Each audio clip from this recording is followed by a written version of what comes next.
Hello, our friends, Evolutionary Energy Arts family. Hello there, welcome back. Welcome back, guys. As always, want to thank everybody for their support over on Patreon, where there's like 3,000 plus videos at this moment.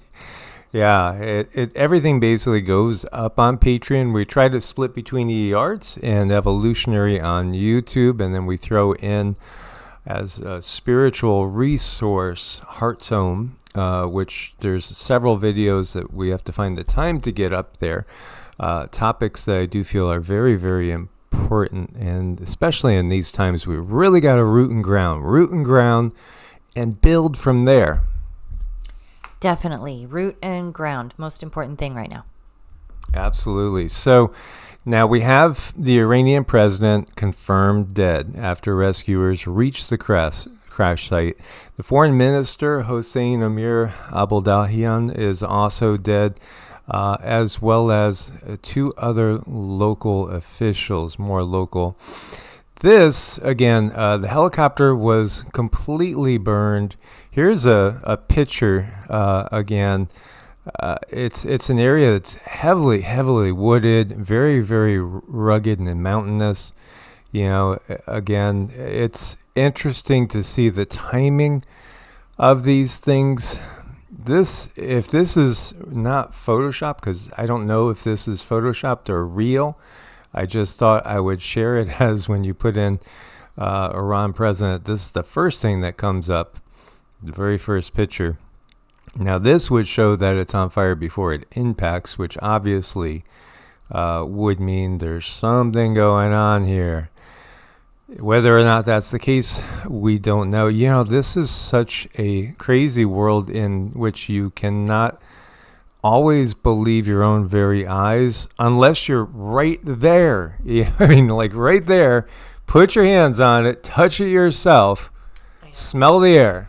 I know, and you know this is a little bit disturbing for me because when you read energy, I was trying to see if he was alive or passed on. I kept seeing just this. I felt this clenching in my heart chakra and solar plexus, and then I just saw blackness. And you felt his throat chakra yes, too, which probably relates to somebody being in terror, like. Yeah. That bleep moment. Screaming. Yeah. So I mean, I felt those last moments, which really kind of bothers me in a way. I don't know, it just does. And I know there's people out there who understand it too. It's like you feel those last moments and then it's just blackness. And most people don't go to pure blackness. That's what kind of confused me. So I thought, well, maybe they're just hiding him, but I guess not. This is a post just basically saying that there is a police presence. There was a police presence out there because they were worried about possible coup attempts. And you did have in some areas people reported to and shown sending off fireworks. And you'll find this anywhere. You know, obviously, if something was to happen to either 45 or 46, there would be a lot of people celebrating in either case because there's such division. You know, if you looked at Iran in 1970s, 1960s, 1950s, it doesn't represent anything that you would see today. It was far more Western before the Islamic Revolution took a hold. It's just, again, these ideologies, they're created in back rooms and written on blackboards in so many ways. They're not spontaneous. Everything that you see is very well thought out and it's planned often. I mean, so far in advance that most people would think you have to have your head examined. But there's so much to what's going on in this planet that it's just more of the same, like nothing changing, nothing really changing when you look at the bigger scheme. And all the weather systems being removed from satellite imagery leading up to the Iranian helicopter crash. In fact, Iran had them erase, there was tweets, let me just say there's tweets out there saying, Iran had them erase all the official data. Okay, so what's going on here? one of the biggest weapons on the planet is something that people don't think of as a weapon, and it's weather warfare. Mm-hmm. It's a big one. It's the probably the biggest one, and I will never really ever buy into the fact that it's just Earth with her natural ways. No, this is manipulated. I mean, it's on the news. It's manipulated. How could people think that it's Earth's natural ways when they admit to it, and they've admitted to it for a long time, and now it's even on Good Morning America talking about our cloud seeding program. Yeah, absolutely. Absolutely. It's just, this is the big reveal. And then you also have a C-17 landing in Baku, Azerbaijan for the first time in over a year. Really unusual timing if that's legit. Now, I should have probably gone and checked this particular flights. That's just the USGS map. It crashes every so often. So, wow. Anyway, I should have probably checked this flight, but I did notice really bizarre flight paths, and a lot of trainers up in the United States right after the whole thing was going down. It was like they were scouring areas. I did get some shots, still shots of them. Everything went back to normal later on in the day. But this was really, really curious. It felt like either they were planning for some sort of major activity to come, or they were just scouring an area, looking for things, 2 areas, and we'll cover that in the next video. Now you do have the International Crime Court prosecutor asking for arrest warrants against Netanyahu and Defense Minister Gallant. And these two somber pusses, I mean, look at this. I mean, look at them. I gotta wonder if they're human. I'm looking at them. Are they like statues at Madame Tussauds? What's up with that? I just gotta say, the female there, I mean, turn that frown upside down for real. I mean, that's like the biggest frown I've ever seen, and they are very much sour pusses for sure. Yeah, absolutely. Don't be so mean, Jelly Bean. God.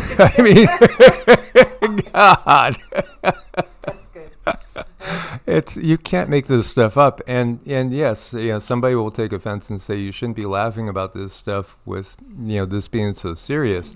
Okay. You'll go insane if you don't laugh at the situation on the planet every now and then, recognizing the bigger scheme of things, which is that we're having a temporary human experience. So some of you can breathe easy there. It's only temporary. This is just a transitional period. Meanwhile, yes, on this, in this experience, everything is very, very real, and yet the deeper you go, the less real it really is. But again, that's another topic for a different discussion. So also, there are posts saying that the Hamas leader is also to be tried on war crime charges. The reality is, and you should not stop there. Just keep going. Just keep going. I mean, we most of the political system that's been in place on the planet at least since 2020, we should probably go ahead and might as well start making a very, very long list and checking it twice, because there's been an awful lot that have been naughty and not too many that have been nice. I thoroughly agree. Yeah, Yes. I'm not going to be a rapper, guys. I'm sorry. Anyway, when you look at the actual clips that were out there, and it's well known that the United States knew an attack was coming on Pearl Harbor. It was even known that the sinking of the Lusitania was something that could happen before it did happen and was likely to happen. And yet, these things happened. Titanic goes down with 3 very, very powerful men on board, involved in financing world, and kind of against that the Fed, the federal system that we have in place right now that's given us the lovely folks over at the IRS, etc. It's out there that people could see things coming and knew it was coming and were warning of it. Now, sometimes, in what could be looked at as in a way that is pointing out one particular group of people as a possible scapegoat, but then the people hide within particular groups that they can then use as a shield so that they could say they're being scapegoated. Do you know what I mean? I think we all do. Yes. Yeah, okay. So, again, this is nothing new. Because, this is about the Japanese basically saying that they're being backed into a corner. Now, some people have gone out and thought that Hitler was a good guy. No, he was never a good guy. Just read his energy. I mean, the dude was a drug addict. He was also possessed demonically and very, very evil and power hungry. So we don't want to make him a saint, because he was no saint. Yeah, at the same time, did he do things like strike out against the banking system that we have in place right now? Yeah, he did. There is a lot more than meets the eye that most people are aware of in our history books. And so many things are just telegraphed. They're out there, but most people don't know.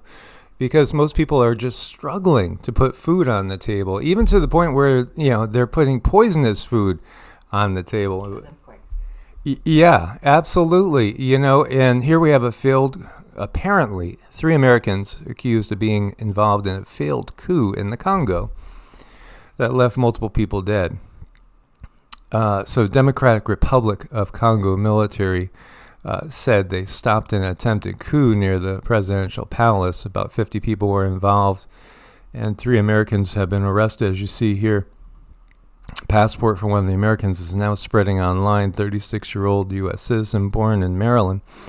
U.S. Ambassador to Congo, Lucy Tamlin, has acknowledged the involvement of U.S. citizens in a recent statement. The coup was allegedly led by U.S.-based Congolese politician Christian Malanga. He was killed at the presidential palace as he resisted arrest. And some were saying that this person looks awfully familiar. So this is the actual passport right here of one person, as you can see. It says, I'm trying to read it, Zalman. Poland Zalman, and I think that's also an AKA, Benjamin Rubin, 1987, Maryland, 23rd May. So, U.S. Department of State. Mm-hmm. Well, again, there really is one government, one. And, there's more people catching on to that. It's one that is always creating these wars. Why would they do that? Again, it takes the pressure off of them in so many ways. As long as we're fighting ourselves and just angry with ourselves, as long as we're not looking at ourselves as one unified people, this makes it so easy for them to operate. And the wars create nonstop need for resources, which gives you industry, it gives you population control, it gives you an amazing amount of loosh, and it also creates, as we were saying before, the inability of the spirit to rise to higher realms. So it locks in the spirit into a lower realm. At least that's what they try to do. Now, what we've seen as far as our experience being able to sense and at times see, Cindy could see all the time dead people. I have, and I remember the one time we were loading water in the desert, and I said to her, "Did you see that woman go down the alley there?" And she looked like she was like dressed in the 1890s, and Cindy just described her to the T. So I knew that my impression was right. It was, again, what you would call a ghost, a consciousness imprint, so to speak, of a past time that's still there. Mm-hmm. Well, our abilities are coming online more and more and more, and that can really make for even more chaos, because people don't know exactly what's going on when their abilities are coming online. They're getting these emotions, they're getting these impressions, and they're getting confused. And I think, the controllers, they're going to take advantage of every single thing they can, every opportunity they can. And this is one of them, with the humans going online the way we are. Now, France is launching a major operation to quash unrest in New Caledonia. What's happening here in New Caledonia? Well, you have riots going on, major riots that literally claim the lives of 6 people, as the indigenous people are protesting, because New Caledonia is to the east of Australia, and it's, again, an area that has been impacted by France's colonialism, which, again, France, Britain, Spain, Portugal, others as well. This period of colonialism, which we're given in our history books. But the reality is the colonialism has been around for thousands of years. Again, it's the system. It's what the system does. Where are they protesting? Well, it was a constitutional reform that will allow people who arrived in New Caledonia after 1998 to vote. Somebody that's been there 25 years, 26 years, now will get the right to vote. And they're upset with that? Yeah. So not making fun of them, just saying, think about what we're seeing in our countries right now. People are coming in illegally, and they want to let them vote. And they just came over the border yesterday. It's crazy, but it's the same thing. It's the same thing, and again, it's descending into violence. In fact, the great round robin never stops. It never stops. It got me meditating on it. Yesterday was a blessing in that there's 3 separate times I got to sit down and do meditation because it was too hot to keep working out in the sun and direct sunlight without getting too dehydrated there. So it was a blessing, and I was really thinking about this and absorbing this. And Sita just says, she's got this covered. Yeah. This dog is like always alert to anything. She'll move the blinds and go poking her head out, looking. She's always on guard. And that's, the initial reason why we got her, because we knew what these times were going to be like. So anyway, this never changes. When you look to what they tell us about immigration into the United States, I mean, you had people coming, obviously, from Ireland en masse with the Irish potato famine. We had people coming in at different times from Germany, from Italy, from all over the world coming into the United States. Give me your poor, tired, hungry, et cetera, et cetera, et cetera. But there's things that don't fit. And this whole migration thing, I want to get this across. It never stops. It's just been in an intensified period. They have these, it's just like a wave. The wave peaks and then it ebbs and then another wave comes.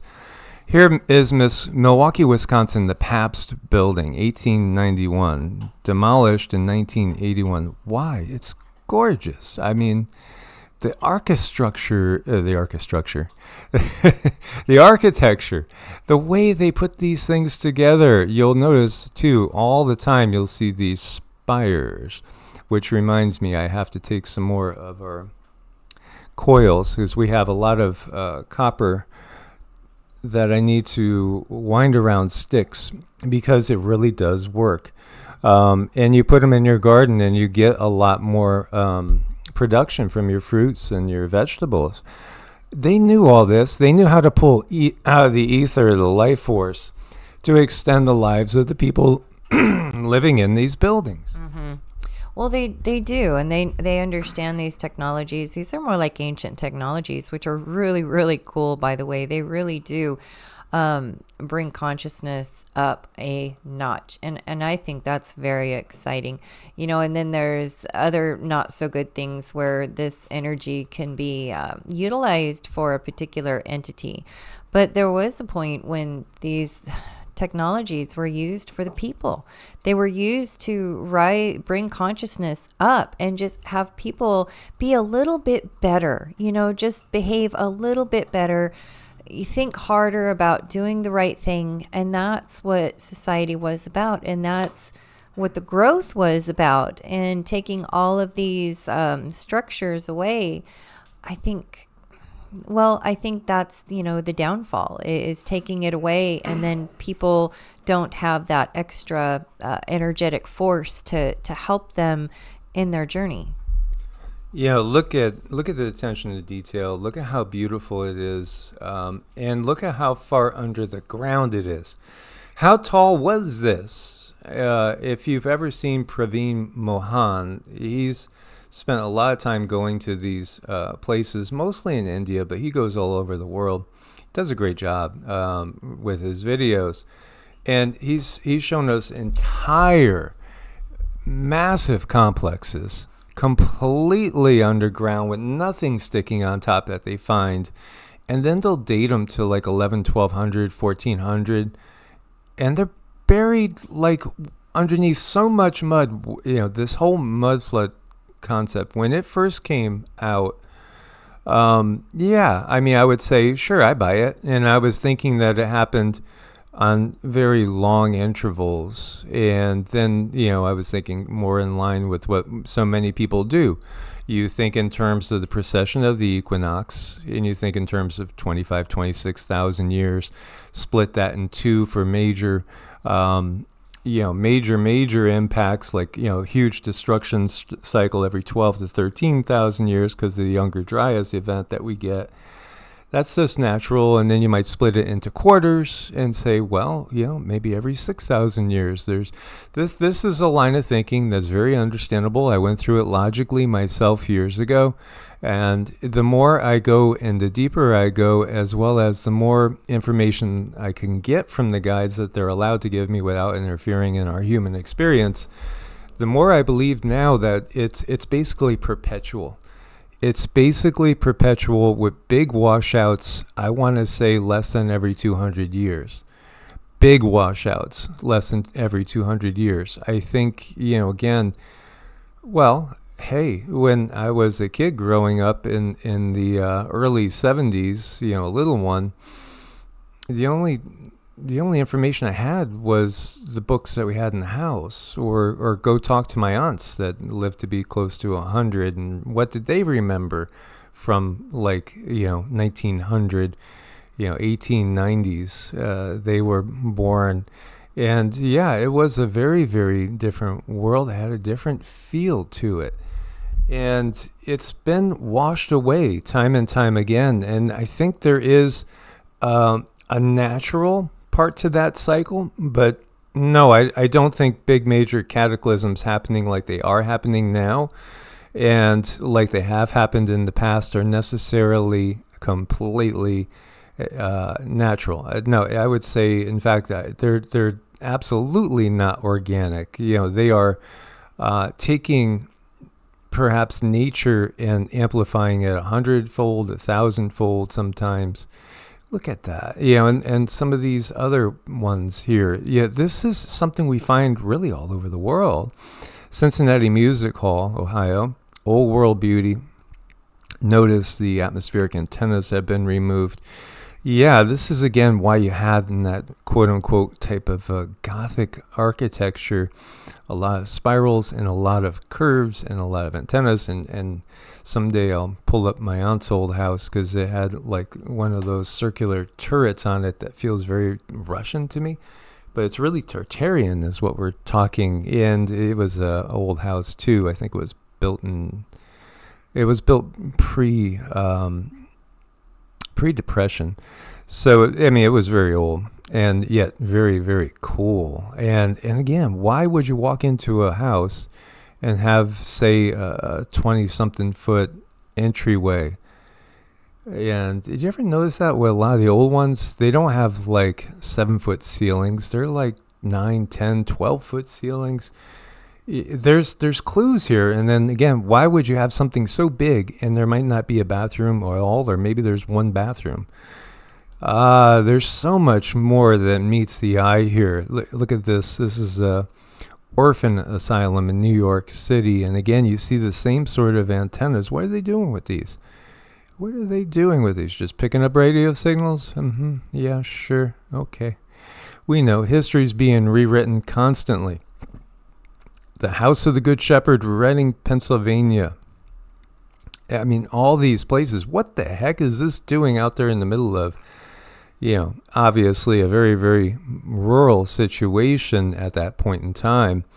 It's massive. It looks like it just doesn't belong. And, time and time again, we see the depictions of these giants, and that would explain why you would want like a 10-foot doorway, because these guys are like 9 foot something. That would explain a lot. And they're not all aggressive. They're not all, as would be portrayed in, again, the Bible. God had to wipe them all out because they were just bad. And they would, yes, there were giants that were pretty nasty. If you're being hunted to extinction, you're going to kind of be nasty too, probably.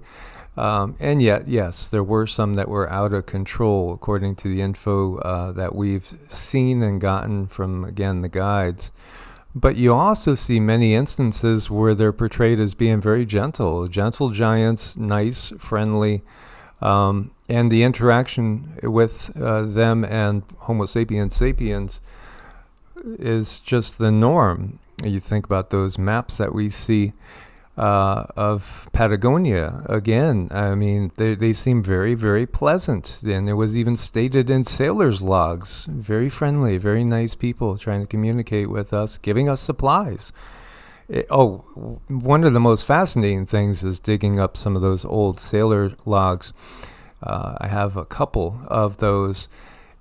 Just looking at the entries is amazing. And we find more giant tree stumps around the world that we think are rock formations. Well, they're kind of petrified now, but that was obviously a tree.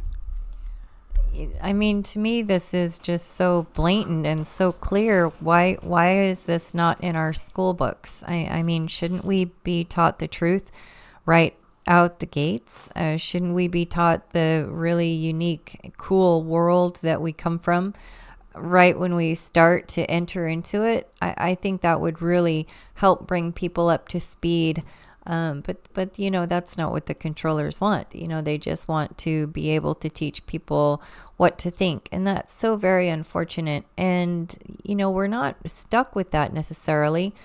As if you can homeschool, I really recommend it. It's a lot of work to begin with, but once you get your kids used to the computer programs, and once you get your kids able to navigate around the computer and do a lot for themselves, then you can be more hands off. So I would say it's like 6 months kind of intense work with your child, and being at home is the best thing for your kids right now, because then you can really tell them the truth. And you can work with your kids, and you can teach your kids how to be more of an entrepreneur and do the important things like gardening and building and looking at the earth, and even just having one-on-one conversations. Like Mike and I were having these conversations this morning with these things that you see, these big cracks on the earth. Instead of them being told what they are, well, ask your child, well, what do you think? Just use your imagination. What do you think? I mean, that's the healthiest thing in the world for a child, is to get them using those mental juices. Yeah, absolutely. And, Earth, expanding Earth. I did a video on that a long time ago, 2018, 2019. And I do think the Earth is expanding. I think that's part of the program. The Earth is growing. Earth was the size, as Tiamat, the Earth was many times bigger than it is now. And is it going to grow back into being at that size at some point? I don't know. That's a question I asked Cindy today. It was like, I wonder if the Earth could eventually go back to being the size of Tiamat over time. Maybe, if that's the case, then maybe right now the planet is in one of those growth spurts where kids grow up overnight, because again, the planet is changing. It is evolving. It was beyond damage. It was destroyed as Tiamat and then resurrected by the super consciousness and the Galactic Federation as Earth. So, with your recreation of Earth again from the destruction of Tiamat, it's going to find its own balance and harmony and center again. And where the residue of that cataclysm is between Mars and Jupiter, the asteroid belt. The Earth is now on the inside of Mars's orbit instead of on the outside of Mars's orbit. One of the big things that I never see anybody talk about is the fact that the planets can change their position. And they have in the past, and they will again. And so that has something to do with the cycle of the yugas as well, because the sun changes drastically. So it's not always the doom and gloom experience that we see on the planet during a Kali Yuga, and then in the period we're in right now, where that absolute dictatorship that's been on the planet is losing its control, and there's going to be true free zones that pop up. But there's going to be a lot of conflicts still. There's still going to be strife, and there could actually be wars of extraterrestrials that we literally see over our head in the Bronze Age. The Bronze Age in some ways is probably the most exciting age, honestly. It is probably the biggest roller coaster ride of any. The Kali Yuga being more of a depressed age, a dark, depressed age with very little understanding. The Bronze Age is one in which there's a lot of challenges still. Oh, absolutely.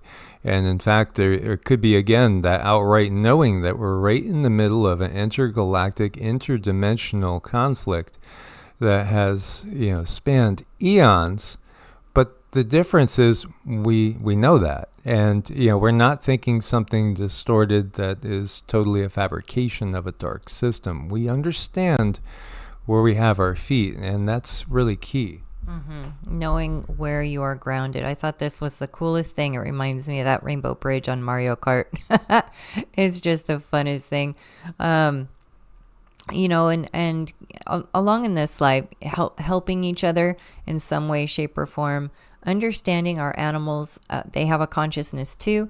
They understand their purpose. It does help when we give them guidance, because they truly want to help us. They really, truly want to help. They understand that is their purpose. So in many ways, they do have a different consciousness because they are in a different body, but it's the same. We're still made up of the same materials that animate that body. And, we can be a blessing to so many people if we choose, and we can be a challenge to other people if we choose. But, if we just go out there and we do our best and we treat people as best as we can, and we figure things out and help other people, we'll do just fine.